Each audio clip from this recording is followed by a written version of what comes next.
खबर है कि पुतिन ने कीव पर कहर बरपाने वाले ईरान के ड्रोन की भारी भरकम खेप का ऑर्डर दे दिया। पश्चिमी मीडिया का दावा है कि 2 दिन पहले यानी 10 अक्टूबर को रूस की सेना ने ईरान के शाहिद 136 ड्रोन से कीव पर हमला किया था और वहां मिसाइलों की ऐसी बारिश की थी कि पूरा शहर ही आग के शोलों में तब्दील हो गया था। आसमान से गिरी मिसाइलों की वजह से कई इमारतों का नामो निशान मिट गया। शहर की सड़कों से आग के बवंडर उठते दिखे। बताया गया कि पुतिन की फौज ने क्राइमिया ब्रिज की तबाही का बदला लेने के लिए कीव पर 70 से ज्यादा मिसाइलें दागी, जिससे पूरा शहर थर्रा उठा। देखकर ऐसा लगा जैसे कीव की सड़कों पर मौत तांडव कर रही हो। पश्चिमी मीडिया का दावा है कि कीव के आसपास के शहरों को ईरान के ड्रोन शाहिद 136 से निशाना बनाया जा रहा है, जो एक आत्मघाती ड्रोन है। और अब खबर है कि पुतिन ने ईरान को कीव पर कहर बरपाने वाले इस किलर ड्रोन की भारी भरकम खेप का ऑर्डर दे दिया है, जिसके बाद यह दावा किया जा रहा है कि रूस की सेना कीव के अलावा यूक्रेन के दूसरे शहरों पर भी हमले की तैयारी में है। मतलब यह कि पुतिन अब रुकने वाले नहीं है।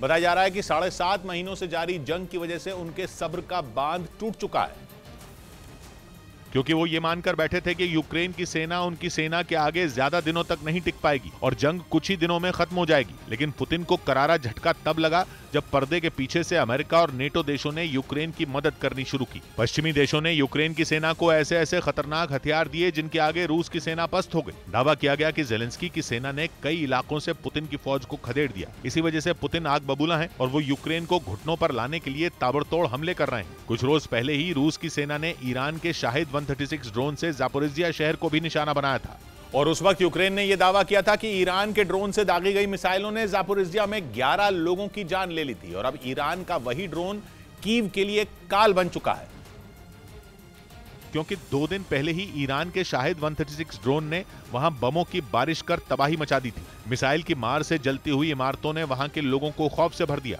पश्चिमी मीडिया का दावा है कि यह ड्रोन न सिर्फ मिसाइलें बरसाता है, बल्कि यह खुद भी एक बम की तरह टारगेट पर फटता है। यही नहीं, इससे 2000 किलोमीटर दूर बैठे दुश्मन को भी आसानी से निशाना बनाया जा सकता है। दावा है कि इसकी इन्हीं खूबियों को देखते हुए रूस ने भारी संख्या में इसे खरीदने का ऑर्डर दिया है। ये दावा किसी और ने नहीं बल्कि यूक्रेन के राष्ट्रपति जेलेंस्की ने किया। उनके मुताबिक रूस ने यूक्रेन के शहरों को तबाह करने के लिए ईरान से 2400 शाहिद 136 ड्रोन खरीदने की डील की है। और इसी वजह से जेलेंस्की की परेशानी बढ़ गई, क्योंकि वो ये बात अच्छी तरह से जानते हैं कि पुतिन उन्हें झुकाने के लिए कुछ भी कर सकते हैं। इसीलिए जेलेंस्की ने पश्चिमी देशों से लंबी दूरी तक मार करने वाली मिसाइल और एयर डिफेंस सिस्टम देने की अपील की, ताकि वो रूस की सेना के हमलों का करारा जवाब दे सकें। हालांकि अमेरिका पहले ही यूक्रेन को मिसाइलों की मार से बचने के लिए नसैम्स यानी Norwegian advance surface to air missile system दे चुका है, जिसे कीव की सुरक्षा के लिए तैनात भी किया गया था। अमेरिका का दावा है कि इस एयर डिफेंस सिस्टम का शक्तिशाली रडार करीब 120 किलोमीटर दूर से ही टारगेट का पता लगा लेता है। इसकी मदद से करीब 50 किलोमीटर दूर मौजूद दुश्मन की मिसाइल या लड़ाकू विमान को तबाह किया जा सकता है। इस एयर डिफेंस सिस्टम के लॉन्चर से एक बार में 12 मिसाइलें दागी जा सकती हैं, जो करीब 21,000 फीट की ऊंचाई पर उड़ रहे फाइटर जेट को भी गिरा सकती हैं। लेकिन अमेरिका का ये रक्षक भी कीव को ईरान के ड्रोन शाहिद 136 से दागी गई मिसाइलों से नहीं बचा पाया। इसीलिए रूस ने बड़ी संख्या में इस किलर ड्रोन को खरीदने के लिए ईरान से डील की है,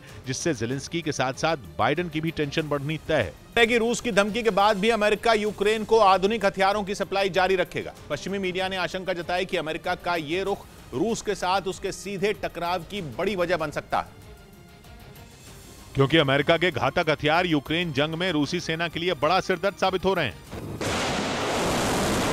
असल में अमेरिका और पश्चिमी देशों के हथियारों की बदौलत यूक्रेन न सिर्फ अब तक युद्ध में बना हुआ है, बल्कि कई मोर्चों पर रूस को लगातार मुंहतोड़ जवाब भी दे रहा है। यूक्रेन के इसी पलटवार की वजह से पुतिन बुरी तरह तिलमिलाए हुए हैं।